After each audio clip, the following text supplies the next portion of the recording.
You see, working by yourself in the dead of night teaches you some things. You sort of develop a sixth sense for things and you know when something just isn't right. This was one of those cases. I made another pass. Out-of-state tags. Again, nothing important, but damn. It was on the second pass that I noticed a silhouette in the driver's seat. That enough creeped me out a bit, but I was just seeing things. I decided to finish up the lot and make one last pass. This time I parked behind it, killed the lights, and just watched. The figure didn't move, so I hopped out. I figured it was someone who pulled off to grab a few winks. I was doing my duty as a good Samaritan. I walked over and was going to politely tap on the window. I raised my wrist to give a sharp rap and stopped dead cold. There was someone in there all right. A guy had his head leaning against the window. But on the window was… oh, God. Is that blood? When I took a closer look, I could see hunks of what looked like meat. Oh, Christ. Some guy either got whacked or blew his brains out. On my parking lot. I instantly picked up the bat phone to call Bryce. Side note, Bryce was my go-to man for all things fucked up. Being that I didn't have my carry permit yet, my only weapon at the time was a tire iron. I always opted to bring in the guy with a gun. Anyway, back to the story. This is the Bryceman. Hey, it's Bruiser. Look, I'm over here at the Home Depot. I think some guy blew his brains out in his truck or something. No shit? No shit. Did you check if he's breathing? Bryce? It's 2:30 in the morning. I look suspicious by nature, and it looks like there's a dead guy. No. I didn't touch him or the truck. Good thinking. I managed to learn a few things in college. It's a state school. Not the time, Bryce. I'm actually 2 streets down. I'll be there in a sec. I hung up, lit a shaky cigarette, and walked back to my truck. Christ. Did I just discover a corpse? Bryce showed up and parked beside me. He had a rookie with him who looked like he was 12 and wanted to shoot something. The rook started to eyeball me. Bryce told him I was okay, and all 3 of us walked up to the door. I discovered the thing, so I might as well get a look, right? Bryce taps the door with his mag light. Sir? Sir? You okay? The rookie draws his gun, and I back up. Bryce looks at the rook, nods, and reaches for the door. He pulls the handle. The corpse picks its head up off the glass and screams. Ah. God. The corpse then proceeds to vomit all over Bryce and the rookie. Bryce jumps back in terror. I'm just and the rookie looks like he's about to blow the zombie away. What the shit? Turns out my corpse was a guy so drunk he puked all over the inside of the truck window and then passed out in it. The blood was a red drink mixed with vomit. Backup arrived with an EMT. After checking to make sure I didn't shit myself, I watched the guy fail his field sobriety test to the point of passing out on the hood of Bryce's squad car. They eventually rolled his ass into the ambulance and bailed out. Bryce was pissed. That was his only clean uniform. Doug and the Killer Kentucky, as I mentioned before, the sweeper vac unit was a pretty tight-knit group. We were an assembly of the damned. 15 men working one of the shittiest jobs possible. That being said, we pranked the hell out of each other on a nightly basis. This is the story of Doug and the Killer Kentucky. Part of our job entailed walking around the property and checking for things. Not exactly a security guard, but just making sure buildings hadn't been broken into. Well, sometimes we would find things or by the dumpsters. Especially at the Walgreens. You see, they would throw any kind of overstock and just lay it up against the back wall of the building. Being that we were responsible for cleaning it up, we would sometimes discover an interesting find. This time I had found an entire case of Kentucky warming lubricant. I cracked open the case and found around 50 sealed, unused bottles. I instantly called Jay, our resident prank master, and called in my find. Go ahead, Bruiser. Hey, brother, you're not going to believe what I just found. If it's not a blind Dutch prostitute, I'm not interested. It's close. It's a case of Kentucky. Dick lube? No. Warming dick lube. Bring it in when you head back to the barn tonight. 10-4. I knew that anything he was going to use the dick lube for was going to be epic. I eagerly finished up the night, hid my crate of dick lube, and went home for the day. I got a call from Jay earlier that day telling me to show up early to work.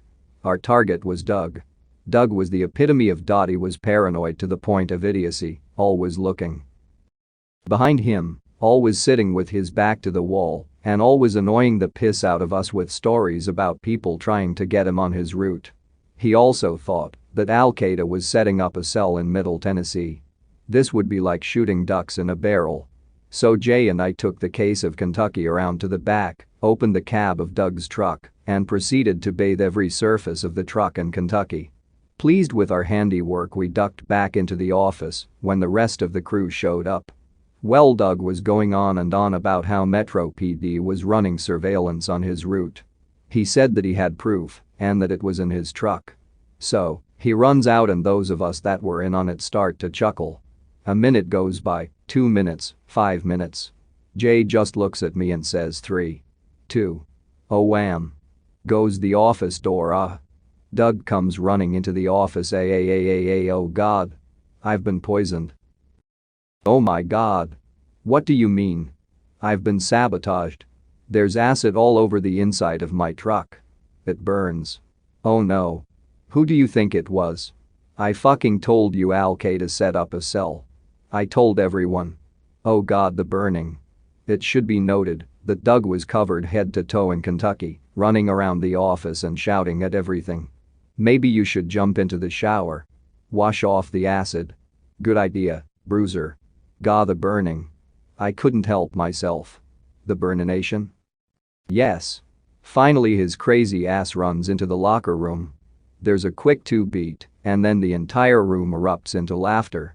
Before leaving, we put a bottle of stuff on the table in the locker room with a note that said, "You foiled our secret plot. With love, Osama Zoxo." Turns out he spent 3 hours cleaning the Kentucky out of his truck that night. Illegal street sweeper racing. Halfway through my stay at the company, I was working 7 days a week. 5 days on my normal route in Murfreesboro and the weekend sweeping in Clarksville. Now, for those of you not familiar with the geography, Murfreesboro is in the exact center of Tennessee, whereas Clarksville is on the Tennessee-Kentucky border. I had finished my Friday night in Clarksville and was cruising down I-24 when I get a call from Mike. "Hey, where are you at?" "I'm about 20 outside Nashville, you?"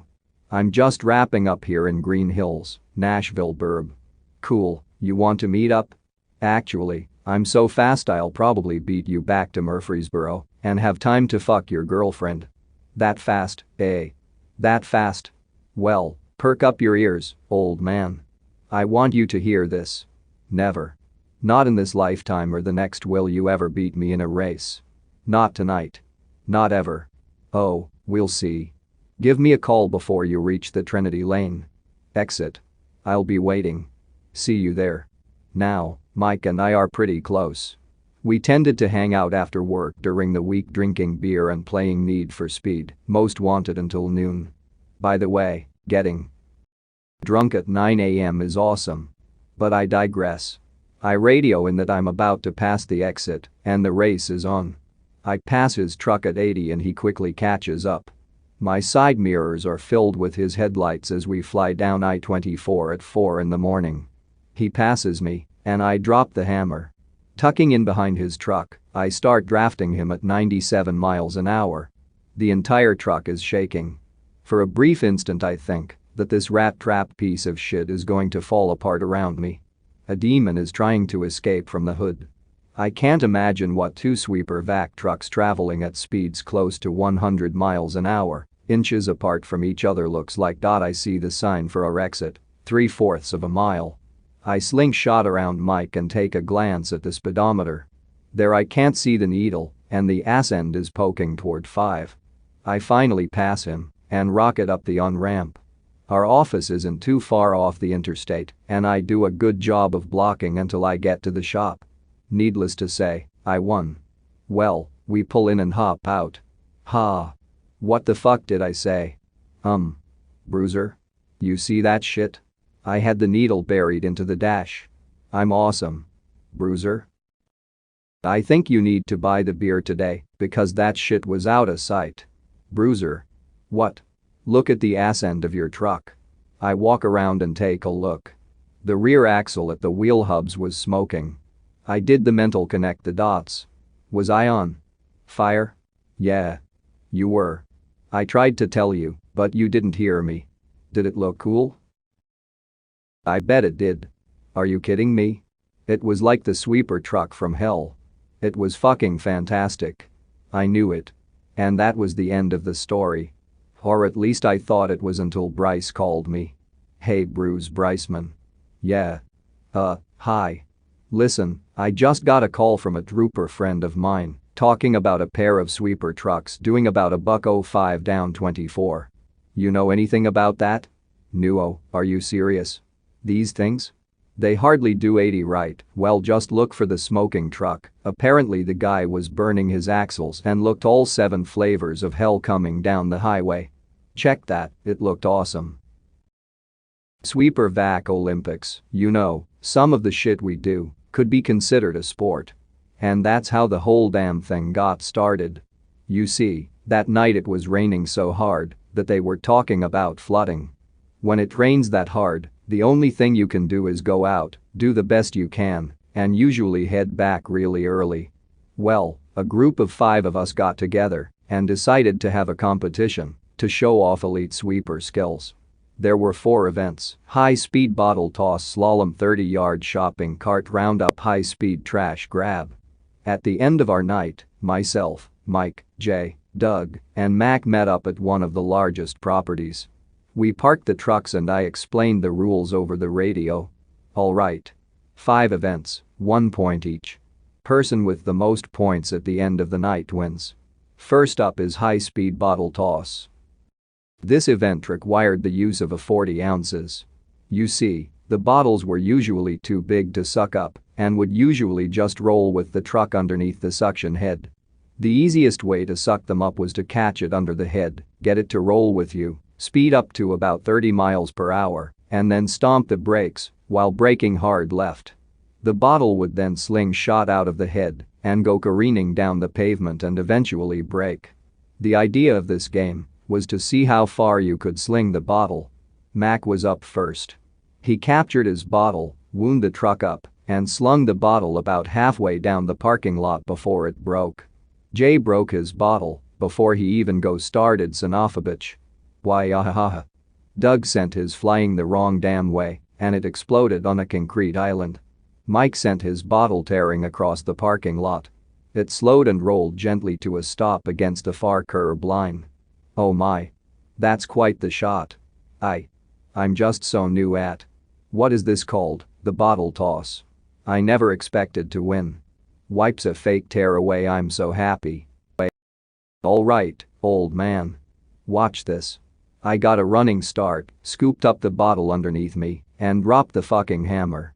I got the truck up to 50, mashed the brakes, and cranked the wheel hard over to the left. Man, the fucking bottle shot out of there like a cannon. About halfway through the roll, the bottle bounced just right and went airborne. Cartwheeling through the air, it finally exploded against a storefront. Oh shit. Did that? Mike, tell me that just happened. Yeah. I mean. Oh wow. I think I just sunk your fucking battleship. With a win under my belt, we moved on to the slalom. This even was really easy. Cut around the concrete islands the complete length of the lot and double back to the start point. Mac clocked in last, Doug 4th, Bruiser 3rd, Mike 2nd, and Jay 1st. We moved on to my favorite event. The 30-yard shopping cart roundup. If you enjoyed this video, don't forget to subscribe.